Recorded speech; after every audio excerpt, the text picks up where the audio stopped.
It's the year 1998, and you're the best in the West at finding every single branch of family trees. Oh, someone's third aunt is removed? You found her theater company in Ohio. That illegitimate child that no one wants to talk about? You've got his prison records from that time he got locked up for good in Paris. The internet doesn't look like it will in the future. There's no high-powered search engines, there's no Wayback Machine, and the library archives are not very user-friendly. No, this is almost the year 2000, and if you don't spell a name right, or if a person simply does not exist online, there is no way anyone is going to find anything about them on the World Wide Web.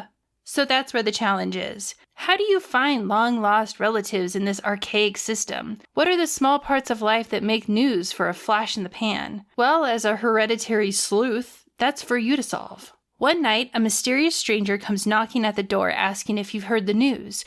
The candy baron is dead, along with his 3 children and wife. He comes from a long line of candy makers, and the rule of thumb in their family is that everyone related by blood gets a slice. But who does that include? Who is even still alive? Since you're the best at finding people through your computer, you've been hired to find that out. Now, this video will have some mild spoilers, but I'll try to keep the deets of a lot of family members as brief as possible so you can explore this world yourself if you want to play. I've touched a little on the different modes of operation here, but let's go over what your tools look like. First, you have the internet. Don't get too excited. If you weren't lucky enough to be back using a computer in '98, you probably wouldn't believe how limited the internet was back then. Searching for things online resulted in absolutely nothing, whereas, now if you ask Google how to keep shepherd's fish alive between missions, the AI will implore you to feed your real-life fish every day or they will die. Next, you have periodicals, which ask you to know the exact name of the magazine and be very specific about whatever name you're searching for.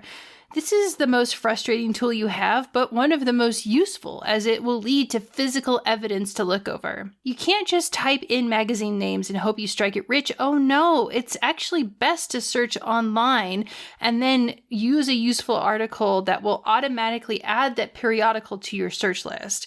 From there, it's happy hunting. Like I said, this is one of my favorite parts of the whole game because of the physical media that you can get.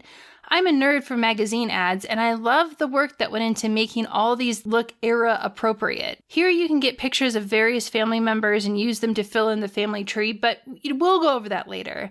You can also get a hold of some music that actually plays some short ditties for you to enjoy. Next, you have the online library, where you'll find the meat of the family history.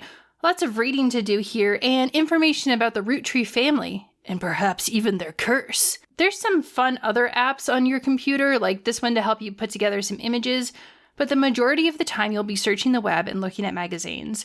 It's one of the coolest gimmicks in a detective game, and I haven't seen anything like this in a long time. It's so accurate to how things were back then. If you love Her Story and Emily is Away, then this is absolutely made for you. It's important to show what internet culture was like back then, and I'm glad folks get to experience how tough research projects were back in middle school. Okay, so now let me show you the family tree. It's this huge board spanning generations and family stories. There's a lot of really interesting people to learn about, like a movie starlet or a musician.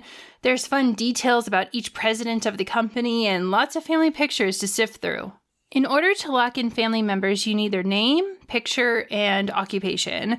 You typically lock in people in groups, which will then open up more research opportunities and information. When you first start, you're given a list of people to look up that are easiest to search for, and then you can dive in from there. It's not as easy as filling in a single family line at a time. In fact, I found myself bouncing around a lot.